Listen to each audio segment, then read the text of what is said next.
এই স্ট্রবেরি চাষ প্রকল্পটি কুড়িগ্রামের উলিপুর উপজেলার একটি চরাঞ্চলে। এখানকার বেলে দোআঁশ মাটিতে দুজন কৃষি উদ্যোক্তা 12 বিঘা জমিতে স্ট্রবেরি চাষ করছেন। এই স্ট্রবেরি যে গাছগুলো রয়েছে সেগুলো মোটামুটি একটা অবস্থানে এসে পৌঁছেছে, সেগুলো ফুল দিচ্ছে এবং কিছু কিছু জায়গায় ভালো ফলনও দিচ্ছে। কিন্তু এখানে অন্য একটি চ্যালেঞ্জের সম্মুখীন হতে হচ্ছে উদ্যোক্তাগণকে।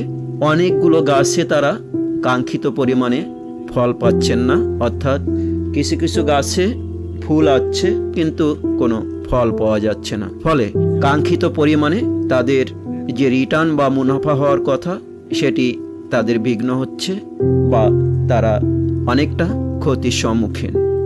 যথাযথ পরীক্ষা নিরীক্ষা বা সম্ভাব্যতা যাচাই না করেই প্রথমবারেই তারা বড় আকারে এই প্রজেক্টটি হাতে নিয়েছিল।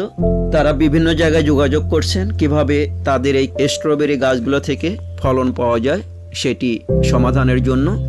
যারা কৃষি বিশেষজ্ঞ সবার সঙ্গে তারা যোগাযোগ করছে কিভাবে স্ট্রবেরির ফলন বাড়ানো যায় বা ফুল থেকে যাতে ফল আসে সেই প্রচেষ্টাটি অব্যাহত রয়েছে।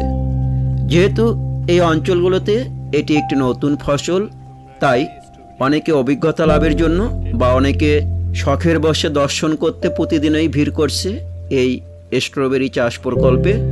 এখানকার অনেক যুব সম্প্রদায় এই চাষটি বোঝার চেষ্টা করছে, এখানে এসে তারা অভিজ্ঞতা নেওয়ার চেষ্টা করছে যাতে ভবিষ্যতে তারা এরকম একটি উদ্যোগ হাতে নিতে পারে এবং এরকম একটি প্রকল্প থেকে তারা যথাযথ রিটার্ন বা মুনাফা করতে পারে এবং এ অঞ্চলের অর্থনীতিতে একটি ভালো অবদান রাখতে পারে।